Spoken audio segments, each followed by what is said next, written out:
intereses claros, de ser posible tenerlos anotados, de ser posible tener una pancarta enorme que diga, esto me interesa lograr de la negociación, siempre va a ayudar un poco a que las acciones vayan encaminadas a lograr la consecución de esos intereses sin importar las posiciones. ¿Qué quiere decir esto? Sin importar lo que la contraparte o lo que nosotros mismos mencionemos. Este sería el núcleo central desde mi perspectiva de lo que remite al método de Harvard, ¿no? De ahí hay algunas cuestiones más instrumentales. Por ejemplo, el método menciona que hay que generar opciones de beneficio mutuo. Siempre hay que buscar un espacio en donde por lo menos tengamos un mínimo de cosas, un checklist de cosas que quisiéramos lograr, pero también un checklist de cosas en las que podemos ceder. Una negociación no se trata de cumplir con el checklist de todo lo que queremos lograr, sino llegar a un acuerdo que involucre que ambas partes se levantan de esa mesa de una u otra manera satisfechos con el resultado de la conversación y sobre todo con los resultados que después se van a materializar en un acuerdo. Entonces, siempre buscar de alguna manera una opción que permita tanto a nosotros cuanto a nuestra contraparte alcanzar este interés que nos ha sentado desde un principio a negociar algo, ¿no? A intercambiar, a buscar lograr este intercambio no solamente de ideas, sino de oportunidades o a proyectar lo que nosotros queremos y obtener de la negociación y a entender claramente lo que la otra persona quiere obtener de la negociación. Para esto también nos ayuda a nosotros el fundamentarnos en criterios objetivos, porque ¿cómo definimos nosotros qué es lo que queremos obtener si no tenemos claro qué queremos obtener de la negociación? Y en ese sentido, el fundamentar los principios de evaluación en criterios objetivos son de extrema utilidad. Y los criterios objetivos son cuestiones que se pueden medir, son cuestiones que de una u otra manera ya vienen determinadas, como por ejemplo leyes, precios de mercado, normas profesionales, en fin, datos que puedan ser verificados, ¿no?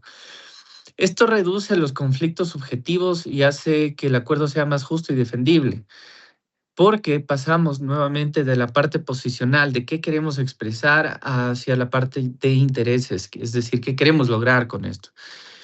Yo creo que con esto, de una u otra manera, tienen algunos instrumentos, algunos insumos como para entrar a trabajar bajo la aplicación de la metodología de Harvard en una negociación que, como les menciono, sería deseable que puedan profundizar sobre cada uno de estos puntos porque, por supuesto, esta es una clase muy introductoria a la metodología que después encuentra su aplicación empírica en el marco de las negociaciones.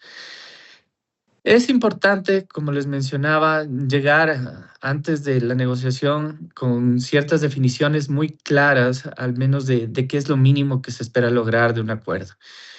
O cuál sería la mejor alternativa con la que podríamos nosotros retirarnos si es que no existe un acuerdo. Para esto nosotros tenemos que conocernos tanto bien quiénes somos, qué tenemos y qué podemos ofrecer, cuanto qué le interesa a la otra parte. Y quedémonos con esto un rato porque después va a tener mucho sentido.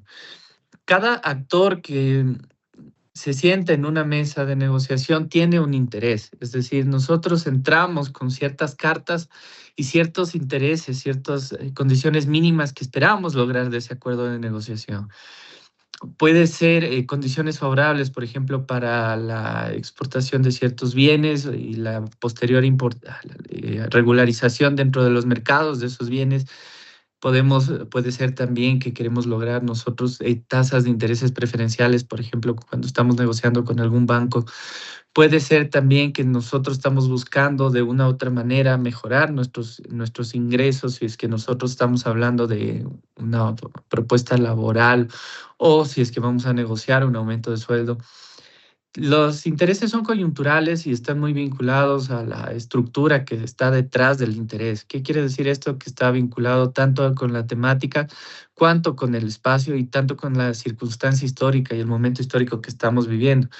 Y cada actor cada actor tiene su propia estructura de interés. Y para nosotros, por ejemplo, es de interés nacional el exportar bajo mejores condiciones el chocolate a Alemania, probablemente Alemania también tiene sus intereses que cumplir de estos y esperará algo de reciprocidad, por ejemplo, en vehículos, en importación de vehículos desde el Ecuador con respecto a la producción alemana.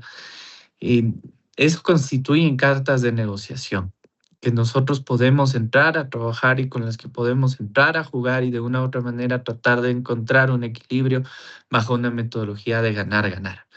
Y así cada actor, si nosotros entramos en procesos que son más complejos, y cuando yo me refiero a una dimensión compleja, es que me refiero a que existen demasiados inputs dentro de la negociación. Hay que evaluar cada uno de los actores, cada uno de los marcos de interés que puede tener cada actor que está sentándose en esa mesa de negociación para tratar de llegar a alguna respuesta, algún resultado y alguna conclusión. Y de alguna u otra manera, esto es lo que entra a volver a veces casi que inllevable o inalcanzables algunos acuerdos, porque muchos negociadores entran pensando que cada actor que está sentado a esa mesa tiene los mismos intereses, sin sentarse a pensar o a dirimir acerca de qué intereses pueden tener. Porque, por ejemplo, si es que nosotros en el caso de una negociación comercial nos sentamos con productores y a la vez nos sentamos con representantes de gobierno y a la vez nos sentamos con representantes de ONGs de derechos humanos, pues estos tres actores tienen tres intereses totalmente diferentes y la naturaleza de su interés es completamente distinto. Mientras que a los productores les interesa maximizar, por ejemplo, su beneficio, al gobierno le interesa maximizar el bienestar de la sociedad y a las organizaciones de la sociedad civil de derechos humanos probablemente les va a interesar que la producción esté desarrollada bajo condiciones de cierta armonía social, de condiciones mínimas laborales, condiciones mínimas que permitan garantizar un trato laboral que no se aproxime a la esclavitud. Entonces, hay que considerar independientemente de los actores que están ahí, sus intereses y ver de qué manera podemos nosotros lograr un acuerdo que satisfaga las necesidades de cada uno de ellos y a la vez la nuestra, porque también eso es muy importante, ¿no? Entonces, en el caso, porque también es posible que nosotros entramos a la mesa de negociación y no logramos un acuerdo, pues ver qué alternativa podemos nosotros obtener que sea razonable para todos los actores hasta poder volvernos a sentar a negociar cualquier cosa, ¿no? También tenemos que definir un rango de espacio, un rango de intereses en donde podríamos coincidir, en donde las partes involucradas puedan llegar a un acuerdo, ¿no? Y esto es importante porque es del cruce de esas áreas de interés de donde realmente va a salir el acuerdo, de donde va a salir el mínimo acuerdo esperado entre las partes. Puede ser que no todos los actores salgan de esa mesa llevándose todo lo que esperaban llevarse, pero sí todos los actores pueden llevarse algo. Entonces, entender eso y entender en el punto en donde se interseccionan los intereses, porque es ahí en donde se puede lograr un posible acuerdo. Y nuevamente, enfocarse en una situación de ganar, ganar. O sea, realmente nadie entra a negociar algo esperando que la otra persona o la otra parte se lleve todo el pastel para sí mismo. Estamos tratando de dividir las utilidades o de dividir el marco de intereses de tal manera de que todos tengan una participación en el mismo. Y en este caso muy específico de la negociación, no se remiten los acuerdos a un acuerdo de suma cero, y valga la redundancia, ¿no? No es que el ganar del uno limita el ganar del otro, generalmente crea más oportunidades. Podemos todos ganar, ampliar nuestro marco de oportunidades y no solamente eso, sino también crear una relación de confianza que por más mínimo que sea el acuerdo, nos permita después sentarnos nuevamente a negociar y sentarnos a tratar de lograr nuevos objetivos o tratar de establecer relaciones en nuevos campos que no se exploraron inicialmente porque existe cierta expectativa de cumplimiento de ambas partes primero y cierta expectativa de buena fe de ambos lados, ¿no? Entonces, acá para aplicar el método, yo solamente me permitiría enfocarme en algunas recomendaciones muy puntuales que en realidad remiten mucho a lo que ya he mencionado a lo largo de esta brevísima exposición, ¿no? Antes de negociar, hay que definir los intereses, hay que tener claridad con respecto de cuáles son nuestros intereses reales, es decir, qué cuestiones vivenciales nos motivan más allá de las palabras, más allá del interés de tener la razón, porque también a veces puede constituir el fundamento de una negociación en tratar de tener la razón sobre algún punto en específico, y esto se da mucho en cuestiones personales, pero antes de entrar a negociar es importante tener definidos cuáles son los intereses reales. Si queremos, por ejemplo, en una relación personal, que es quizás la que es más conocida para ustedes, un cambio de actitud, entender qué tipo de cambio de actitud se busca. Si es que es en una negociación ya más objetiva, es decir, enfocada en cuestiones más materiales, entender y qué es lo que realmente nos interesa. Generalmente esto remite a cuestiones vivenciales, sería de sostenibilidad empresarial, sostenibilidad de un sector en particular, sostenibilidad de alguna práctica social en específico, cosas que remiten a una circunstancia vivencial más que a una posición como tal. Identificar cuáles vendrían a ser las bases de un acuerdo mínimo es muy importante también. Antes de entrar a negociar, uno tiene que tener claridad de al menos cómo debería salir, que por lo menos realmente la salida del espacio de negociación no sea peor que la entrada. Es decir, que no lleve a un conflicto, a la escalada de un conflicto, sino más bien que lleve a una posible consecución de un acuerdo. Ese es el punto cero. El punto de equilibrio es por lo menos no empeorar las circunstancias sobre las cuales entraron a negociar. Y por supuesto, como les mencionaba, hay que investigar a la otra parte, entender cuáles son sus intereses antes de entrar a negociar. ¿A qué remite también su experiencia? ¿A qué remite también su punto de origen? Porque desde ahí es que se entran a desprender el resto de cosas. Nosotros nos encontramos como seres humanos o como sociedades muy moldeadas por nuestras circunstancias, muy moldeadas por los hechos históricos que se desarrollan dentro de la parte externa a nosotros, de la parte externa del sujeto. Y eso termina también por definir bastante cómo va a ser nuestra metodología de negociación, y no solamente eso, sino sobre qué base queremos llegar nosotros a conseguir acuerdos.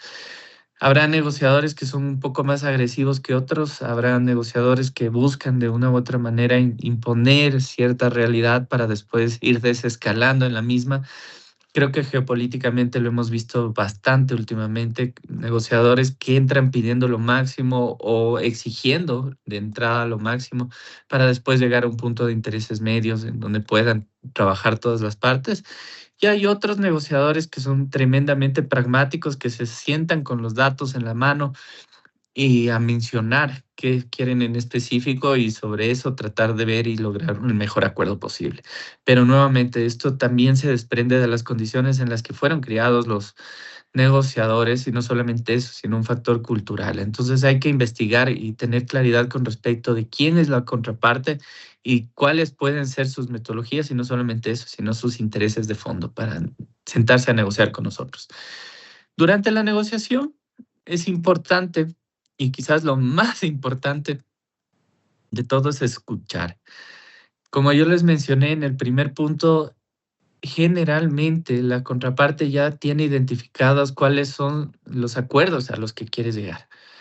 Entonces hay que sentarse a escuchar y tomar nota. Es importantísimo sentarse y escuchar y tomar nota. Y escuchar no para responder, escuchar para entender, escuchar para comprender qué quiere la contraparte, qué quiere la otra persona, qué quiere el gremio, qué quiere la asociación de productores o qué quiere nuestro importador. Sentarnos y definitivamente escucharle, porque se da en muchos casos que nosotros nos sentamos a discutir desde la perspectiva de buscar a responder a lo que se nos dice en lugar de entender a la otra parte cuáles son sus intereses. Y ahí es cuando se pierde una negociación. El momento en el que nosotros escuchamos para responder, el momento en el que nosotros escuchamos para ver de qué manera podemos sacar el máximo provecho de esto, en ese momento se pierde la negociación. Entonces, de una u otra manera, recomendaría que se escuche más de lo que se habla, se hagan preguntas abiertas. También es importante esta parte porque, sobre todo dependiendo del contexto cultural, hay contextos culturales en donde se entiende como algo no deseable el preguntar las cosas de forma abierta, directa y honesta. En nuestro entorno cultural, acá en Ecuador, es uno de esos entornos. Lamentablemente nosotros pensamos que de una u otra forma reconocer que ignoramos un tema o que necesitamos una explicación más puntual de lo que se necesita es mostrarnos como débiles o como tontos, en absoluto. O sea, en este caso, hacer preguntas abiertas es una excelente manera no solamente de lograr un acuerdo, sino de llegar con mayor claridad al interés de la contraparte. Entonces, no tengamos miedo de preguntar y de preguntar abiertamente, de preguntar cosas que para nosotros son importantes o que desconocemos o que creemos incluso conocer, pero que en efecto puede distar de lo que es real. Yo, por ejemplo, por poner un caso, ¿no? Instaría a revisar el diccionario cada vez que trabajamos con términos muy técnicos, porque dependiendo de la corriente teórica o filosófica que nosotros estemos ocupando para analizar el término, puede significar cosas totalmente diferentes. Y es que el lenguaje sí que es un acuerdo común. En general, podemos nosotros tratar de comunicarnos a través de significados y significantes que vinculan con palabras, pero realmente creo que en la mayor parte de casos ni siquiera utilizamos bien el idioma. Y en ese sentido, pues, el hacer preguntas abiertas nos ayuda mejor a comprender lo que la otra persona quiere decir. Finalmente, durante la negociación, algo que es indispensable es evitar posturas rígidas, es decir, cuando la negociación se fundamenta en intereses, es mucho más sencillo el mostrar cierta flexibilidad con respecto de los caminos que tenemos que transitar para lograr lo que nosotros queremos como negociadores y lo que quiere también nuestra contraparte. Cuando vamos al interés, es mucho más fácil lograr, de cierta forma, vencer esta postura rígida que a veces nos convoca. General y coloquialmente se lo dice a entrar con una postura de rigidez, a entrar a la defensiva. Y en realidad no se trata de eso, se trata de entrar a escuchar para entender y también entrar a tener la flexibilidad mental suficiente como para canalizar los resultados de la negociación hacia un punto en común. Después del acuerdo, es importantísimo que alguien vaya apuntando los compromisos, si es que es posible, después de la reunión, inmediatamente después de la reunión, hacer firmar un acta a los presentes o hacer firmar algún documento en donde consten los acuerdos mínimos a los que se está tratando de llegar, o por lo menos las cosas sobre las que se ha discutido. Como yo les mencioné en un inicio, pues de una u otra manera estaba vinculado en negociaciones de Estado y las negociaciones de Estado se encuentran muy sometidas a lo que es la jerarquía. Muy pocas veces se llega a un acuerdo inmediato, muy pocas veces se llega a un acuerdo claro, específico y mentado, muy pocas veces. Pero sí se llega a ciertos puntos en común que tienen que estar registrados en un acta.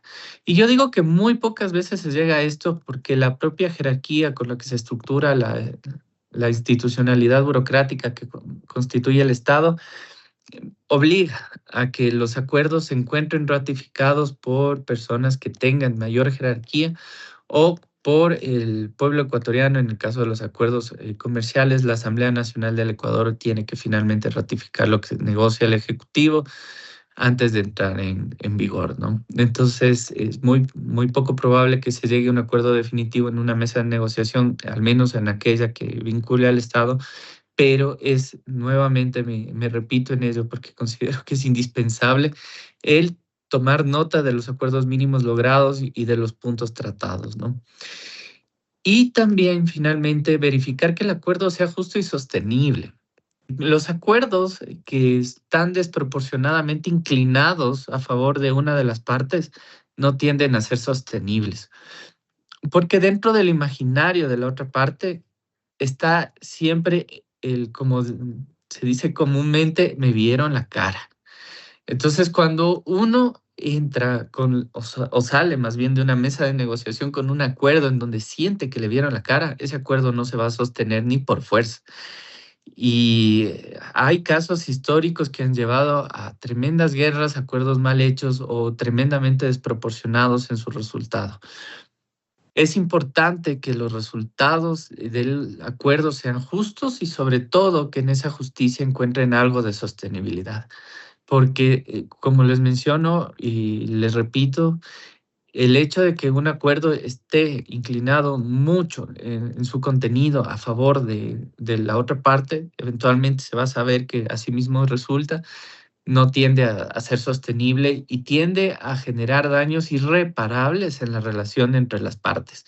Que esto es importante porque en lugar de entrar a próximas negociaciones con la voluntad de profundizar en estos acuerdos, uno entra con la voluntad de recuperar o de negar los acuerdos anteriormente alcanzados y entra con desconfianza, entra con cierta suspicacia de que el resultado del acuerdo puede llevar nuevamente a que la balanza se incline a favor de una postura o de una parte. Entonces, es importantísimo que los acuerdos sean justos y sostenibles.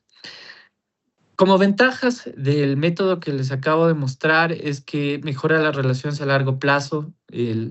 ¿Por qué? Porque tiende a crear cierta sostenibilidad en los encuentros. Si uno entra con esta lógica de ganar-ganar, pues a la final ambas partes salen satisfechas y con la voluntad de seguir profundizando en acuerdos, que a veces eso en sí mismo es una ganancia. Entonces, tiende a mejorar esta metodología las relaciones a largo plazo y a mejorar la sostenibilidad. ¿Y cómo? A través de una reducción de posibilidad de conflictos posteriores. Eso es precisamente lo que les mencionaba en el último punto, que si uno entra desde una lógica de todos tenemos que ganar algo de este espacio, y logramos un acuerdo en donde todos ganemos, pues no existe puntos de fisura de la relación y no existen puntos de conflicto que queden abiertos, al menos en principio no debería, si es que se logran acuerdos justos. Y también genera acuerdos más estables, porque cuando los acuerdos se fundamentan en una estructura de ganar-ganar, logran estabilizarse en el tiempo en el sentido de que ninguna de las dos partes van a denunciarlo, logran volverse sostenibles y logran convertirse en una herramienta que permite la consecución de acuerdos posteriores. Toda ventaja viene con una contraparte que es la limitación, ¿no? Y una de las mayores limitaciones que yo he podido observar en el ejercicio de mi profesión es que requiere la cooperación de ambas partes. Quizás esta es una de las mayores limitaciones que se encuentra porque uno puede llegar abierto a negociar desde una posición flexible, desde un interés de ganar-ganar, desde un entendimiento claro de los intereses de las contrapartes, pero las contrapartes se bloquean en un interés posicional y el acuerdo no avanza a ningún lado. Se queda bloqueado porque es negociar básicamente con una pared. Entonces, hay que reconocer que esta es una limitación, ¿no? Que ambas partes tienen que estar abiertas a la cooperación, que ambas partes tienen que tener por lo menos un mínimo de presunción de legitimidad de los negociadores y de lo que se está negociando. Entonces, esto puede constituir una posible limitación. Y también otra limitación es que puede ser bastante difícil si una parte es muy competitiva o agresiva. Esto remite a la reflexión que les planteaba hace un momento con respecto de la geopolítica y de cómo se está desarrollando actualmente, ¿no? Hay negociadores que entran a exigir lo máximo y que entran esperando obtener el máximo de los beneficios para sí mismos de una negociación para después ir bajando y llegar a un punto medio. En realidad, si es que tenemos nosotros un negociador de esta naturaleza, es un poco difícil llegar con esta metodología al inicio, Pero nuevamente, o sea, yo creo que esto tiene dos ventajas si es que lo hacen para el Estado y también para el sector privado puede desarrollarse como unas ventajas. La primera es que creo que muy pocas partes esperan sentarse y negociar y a la primera salir con un acuerdo ya establecido.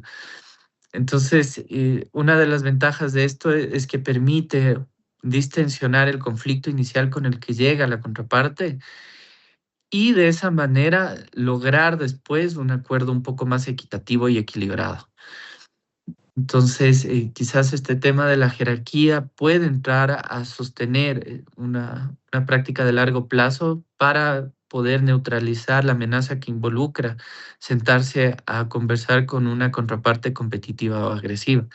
Igual, la parte de escuchar, ¿no? Porque si uno entiende que la contraparte llega con exigencias desmesuradas y que no competen al área de la negociación, de entrada puede identificar los mecanismos de negociación que son más competitivos o agresivos y tratar de dilatar en el tiempo el acuerdo o el lograr alguna resolución hasta que podamos efectivamente sentarnos a negociar sobre la misma cancha.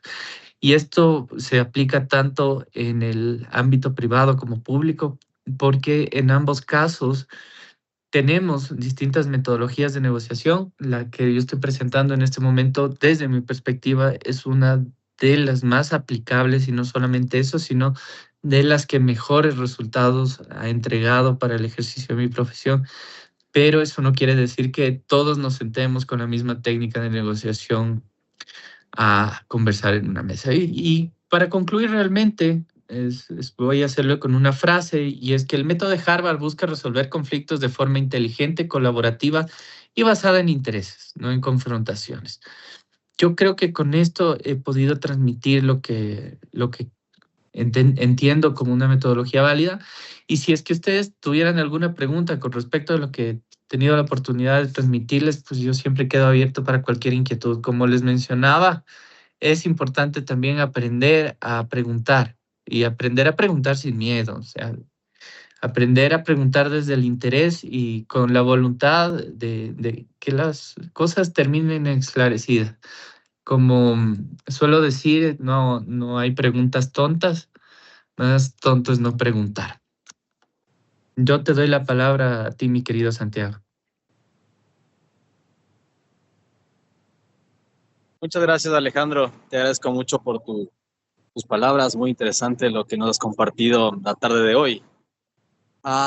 Bueno, mientras algún estudiante tiene alguna pregunta, va preparando alguna pregunta, yo te quisiera solicitar que nos compartas alguna experiencia respecto justamente a estos obstáculos culturales que mencionabas, sobre todo en torno a la comunicación. En el ámbito de tu profesión, ya decías, más del día a día, eh, potenciando o más bien analizando desde la perspectiva de la cultura ecuatoriana. ¿Qué podría ser algo por mejorar, algo por tener en cuenta para poder enfrentar estas negociaciones interculturales? Que al final en un mundo globalizado nos va poniendo escenarios muy cambiantes, ¿no? Mencionabas tú como negociadores directos que se han estado planteando en un escenario global cada vez más frecuentemente. Otros que tienen diferentes tácticas, no solamente técnicas, sino que pueden utilizar diferentes tácticas y acciones en medio de la negociación que puedan perjudicar o de alguna manera no priorizar, no potenciar la negociación como tal. ¿Cuál podría ser alguna recomendación cultural para, y desde tu perspectiva, desde tu experiencia, te ha pasado? ¿Algún aspecto por compartir con los estudiantes, con las personas aquí interesadas en la negociación? ¿Cómo podríamos superar eso? Yo creo que en este sentido me permitiría generar tres recomendaciones. La primera es algo que yo mencioné y mencioné repetida y reiteradamente, es que generalmente y por cultura nosotros no entramos tanto a negociar por intereses, sino por posiciones a veces. Y creo que esto pasa porque no hay una inteligencia personal y una inteligencia situacional lo suficientemente profunda antes de entrar y sentarnos a negociar. ¿Qué quiere decir esto? Que ni nos conocemos bien a nosotros como personas, como negociadores, ni conocemos bien cuál es la coyuntura en la que estamos negociando. Entonces, generalmente lo que yo he visto como falla es que, sobre todo en negociadores que están comenzando su carrera, es que entran a negociar por posiciones, que entran a negociar con la idea de que yo quiero ganar, yo quiero tener la razón, yo quiero llevar lo máximo posible en sacrificio de la otra persona. Si puedo dejarle en la calle, en el acuerdo, le dejo en el acuerdo, porque acá entendemos un buen acuerdo como aquel que despoja a nuestra contraparte de todo lo que puede dar. Entonces, creo yo que uno de los principales errores que tenemos, sobre todo cuando los negociadores están comenzando su carrera, es no centrarnos en el interés y no centrarnos en una lógica de ganar, ganar. Creo que ese es un problema enorme. De ahí, otro problema que tenemos es el hecho de preguntar. Yo he sido enfático en cada una de las cosas que creo que son un problema para el momento de negociar acá en Ecuador o que yo he visto mucho con negociadores ecuatorianos, sobre todo en sus primeras etapas.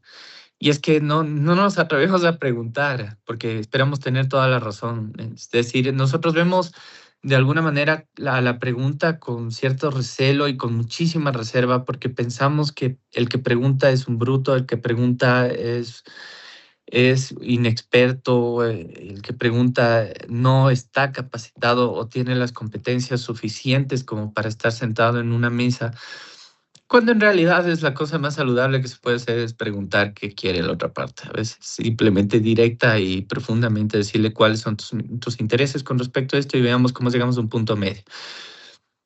Y esto he sido también muy enfático porque, como les digo, no creo yo que estemos llamados a conocer todo y realmente yo me remito a una reflexión que quisiera que hagan si es que tienen la oportunidad de hacer lo que tanto conocen de ustedes mismos y se van a dar cuenta de que conocen muy poco de ustedes mismos, hasta que comienzan a hacerse preguntas, hasta que comienzan a tratar de escarbar un poco en quiénes son ustedes y qué les interesa.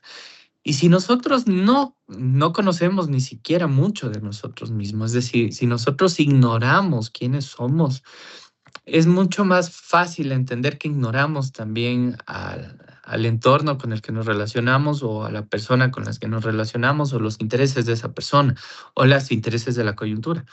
El ser humano no está llamado a abarcar todo el conocimiento de la existencia humana. Yo creo que ni siquiera a nivel doctoral lo logras hacer, ni siquiera de un tema muy pequeño o particular, sino más bien está llamado a hacerse las preguntas correctas. Y entonces, en ese sentido, preguntas correctas llevan a resultados correctos. Hay que preguntar, siempre hay que preguntar. Y finalmente, el hecho de entrar con muchísima rigidez, ¿no? Ese es un problema que se ve recurrentemente y yo creo que la rigidez es el recurso del que entra sin un plan.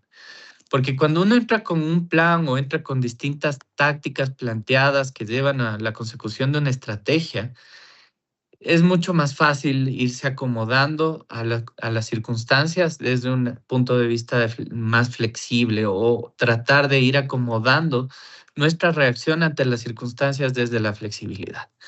Entonces, simplemente para resumir, hay que aprender a identificar el interés, hay que aprender a preguntar y hay que aprender a ser flexibles. Esas serían las tres recomendaciones y los tres puntos en donde yo creo que desde entrada podríamos entrar a trabajar y a mejorar, ¿no? Santi, tu palabra. Muchas gracias. Sí, muchas gracias, estimado Alejandro. Me agradaron muchísimo tus recomendaciones. Creo que fueron muy importantes. Estoy muy de acuerdo. Yo le añadiría esto de aceptar las críticas, ¿no? Cuando iniciamos en la negociación y cualquier proceso en nuestras vidas, algo que tú mencionaste en algún momento atrás. Eso también de poder ser flexibles implica eh, este deseo de aprender y de poder, como cultura, también esta esta habilidad de poder aceptar cuando estamos haciendo algo mal, investigar y subsanar, ¿no? Porque es un aprendizaje humano. Creo que en la negociación, tú decías algo muy claro que yo he dicho en mis clases también, el hacer preguntas y hacerlas bien para poder llevar a resultados óptimos. Creo que eso es clave en la negociación. Y por ahí ya decíamos, en nuestra cultura a veces está mal visto algunos comportamientos que en otras no, ¿no? En otras se prioriza ese tipo de acciones, de habilidades. Creo que compartimos ese mismo criterio y más aún después de tus años de experiencia, puedo haberles compartido esta información a los estudiantes, a jóvenes interesados en la negociación. No sé en ese sentido si habría alguna pregunta de parte de los demás participantes de esta charla. Te escuchamos. Hola, Alguien que muy está buenas levantando noches. Ya, muy buenas noches. Ya tengo una pregunta. ¿Por qué sería importante que cada actor pueda identificar sus intereses y también las condiciones mínimas antes de poder participar en lo que era una negociación? Porque la negociación se va a construir alrededor de eso. En realidad, la negociación tiene como objeto satisfacer intereses de las partes que están sentadas en una mesa de discusión. Y si es que uno no los tiene identificados, es muy difícil llegar a un acuerdo. Si uno no tiene identificado qué le interesa lograr en ese espacio, pues realmente, desde mi perspectiva, incluso no tendría por qué estar ahí. Porque una mesa de negociación es para satisfacer intereses de las partes que estén vinculadas. Unas, podría ser dos, tres, cuatro, cinco, seis partes, las que sea, que estén sentadas ahí. Y en cuanto a tener claridad con respecto del acuerdo mínimo que esperamos lograr, es porque es básicamente el acuerdo con el que nosotros esperamos levantarnos de la mesa, ¿no? Lo mínimo que esperamos lograr es el acuerdo que efectivamente esperamos alcanzar. Y si es que adicionalmente de lo que está dentro de esa idea de acuerdo podemos nosotros lograr ciertas concesiones, ciertos privilegios, ciertas prebendas o podemos acordar sobre temas diferentes pero relacionados, pues ese es un ganar, es un plus, es el más uno de la situación. Entonces, llegar con los intereses claros primero para responderte así clarito y directo nos permite a nosotros estar sentados en una mesa de negociación para negociar. Y un acuerdo, la idea al menos de un acuerdo mínimo nos permite a nosotros levantarnos de esa mesa con nuestros intereses fundamentales o más fundamentales satisfechos. Buenas noches, yo tengo Muchas otra gracias. pregunta. No Sí. sé. Ya. Entonces sería, ¿de qué manera nosotros podemos decir que el contexto social influye en lo que serían los intereses y las decisiones que se toman, que pueden tomar las dos partes durante lo que sería la negociación? Ya, a ver, vamos a ponernos un poco más filosóficos. En cuanto al contexto cultural, tiende a determinar las características del negociador. Una persona, por ejemplo, que crece rodeada de muchas dificultades, o una cultura en general, dígase un pueblo que crece rodeado de muchas dificultades, guerras, hambrunas, enfermedades, probablemente tiene intereses distintos de una cultura o métodos distintos de negociar de una cultura que crece en un jardín del Edén como el Ecuador, en donde tenemos agua, comida, disponibilidad, en donde tenemos nosotros un Estado de Derecho que más o menos garantiza cierta estabilidad dentro de los acuerdos. Las metodologías de negociación están muy vinculadas con el entorno en donde se cría la persona que negocia y también la cultura a la que representa. Para poner un ejemplo así claro, pongamos un caso ideal, o sea, ideal en el sentido de que no existe, que es una idea que es muy extremo para poderlo encasillar dentro de una población, pero para tener como referencia nos sirve bastante bien. Una cultura que ha pasado, por ejemplo, toda su vida en guerras, probablemente va a tener una metodología de negociación muy agresiva.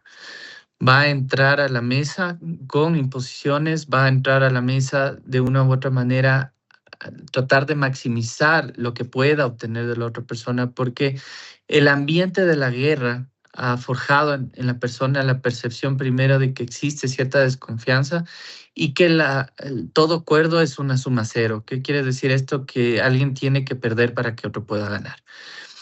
Esto es muy diferente de, por ejemplo, una persona que crece en un estado de derecho pleno, en donde se respetan los acuerdos, en donde más o menos existen recursos que no están disputados y que son suficientes para las personas que viven dentro de ese espacio, probablemente tiendan a creer un poco más en el Estado de Derecho y también tengan esta tendencia a aplicar metodologías, tácticas de negociación que favorezcan los acuerdos racionales por encima de aquellos posicionales, porque los acuerdos dejan de ser un acuerdo de suma cero, sino entran a funcionar como un acuerdo más con orientación a ganar-ganar. No sé si es que me he logrado hacer entender.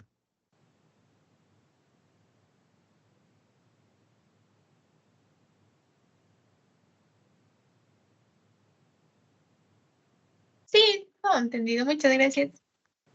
Encantado.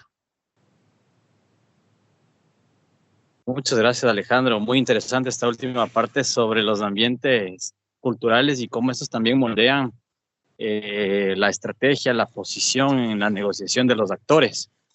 Actores que justamente tienen un background, no nacen o llegan a una mesa de negociación de la nada, sino con historia, con unos antecedentes, con perspectivas también y objetivos muy distantes, diferentes, digamos, asimetrías, ¿no? A nivel global, que en algunos casos, sobre todo en temas económicos, en el escenario actual se han ido ampliando. Creo que la negociación es una de las herramientas más gerenciales, estratégicas en el mundo actual.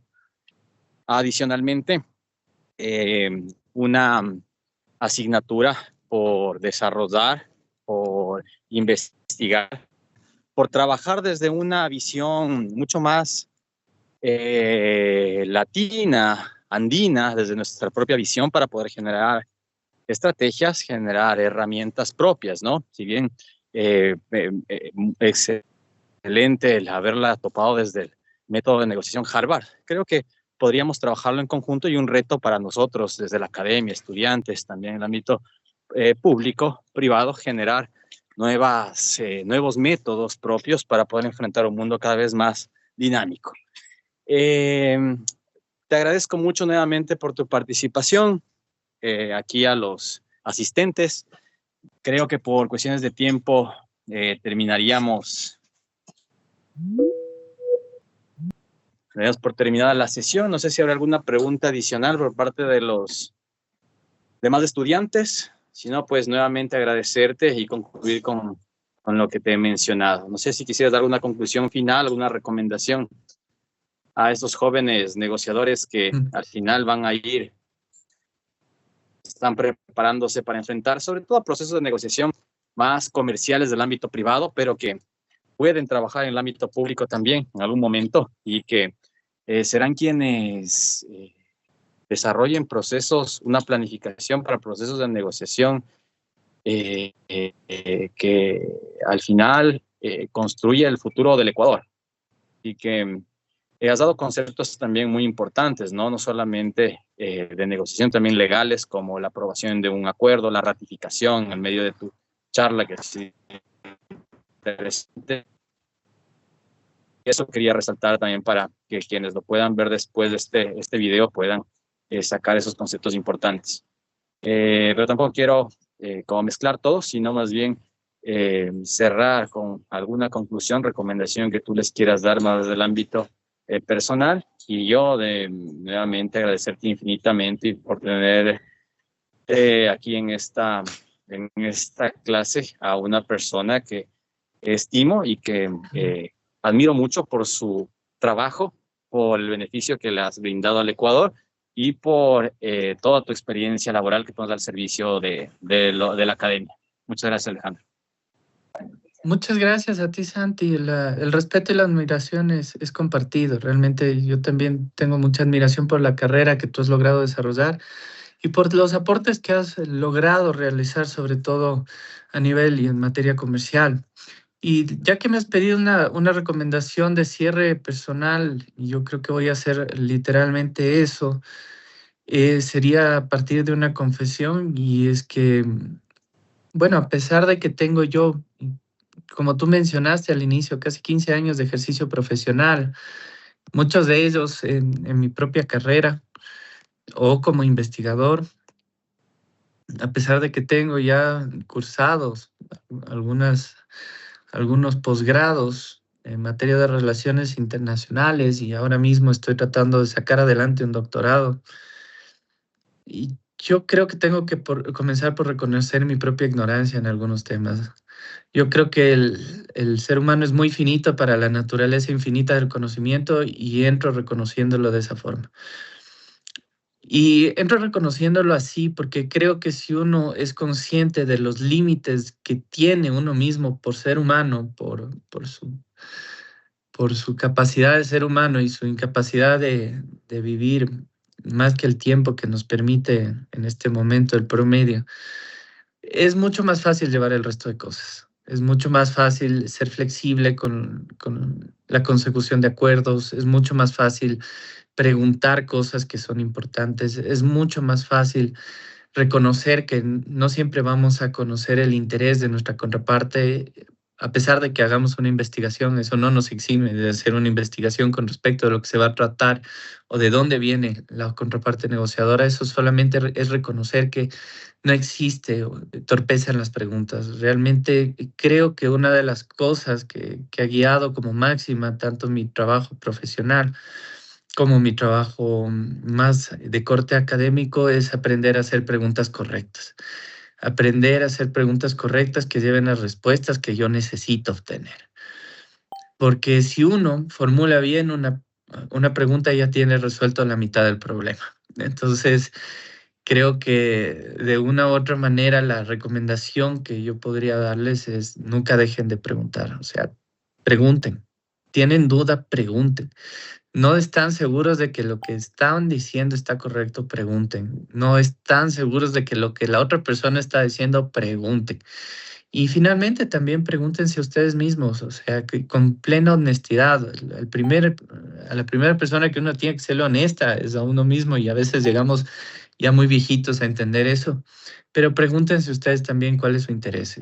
Eso facilita mucho porque sobre la base de ese interés que puedan identificar, pueden construir cosas chéveres, grandes y que les va a acercar probablemente a una meta de vida bastante satisfactoria. Eso sería lo último que podría decir. Muchas gracias nuevamente, estimado Alejandro. Te hago llegar un abrazo, un saludo profundo y pues espero que nos encontrando en estos espacios. Muchas gracias a todos los que han asistido. Por favor, traten de revisar nuevamente el video de los puntos importantes y nos encontraremos la siguiente clase. Una Gracias linda a noche, todos. muchas gracias. Gracias por la invitación, una linda noche. Gracias a ti.